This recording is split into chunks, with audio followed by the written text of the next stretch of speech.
கடைக்கு வேமா போனேன். கடைக்காரர் நாளைக்கு தமிழ் படிச்ச நோட்ஸ் கொடுங்க அப்படின்னா கொண்டாரா அப்படின்ட்டார். இல்லை நாங்கள் செட்டியார் அப்படின்ட்டுருக்கான். எனக்கு பேசிக்கிட்டே தெரியல எப்படி இருக்கும். எங்கள் அப்பா சொன்னார், நீயும் ரமேஷ் படிக்கிற வகுப்பு ஒரே வகுப்பு தானே? ஆமாம். ஒரே வாத்தியார் தானே? ஒரே ஸ்கூல் தானே?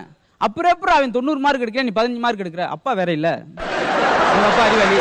அப்பா நீ வந்து சேர்ந்துருக்கு ஜனியம் பிடிச்சி தானமா, அப்படித்தான் இருக்கும். இப்போ அதே மாதிரி தான் ஒருத்தர் வந்து எக்ஸாமில் போய் தூங்கிட்டான். ஐயோ. அப்போ வாத்தியார் கேட்டா, ஏன்டா இன்னைக்கு எக்ஸாம் நடக்குது தூங்கிட்டு இருக்கிறேன்னா? இல்லை எங்கள் அப்பா தான் சொன்னார், கேள்வி தெரியலனா மூச்சு நிற்காதுன்னாரு. தூங்கிட்டேன். இதே உள்ள அவங்க அப்பா கடைக்கு அனுப்பினார் சார்.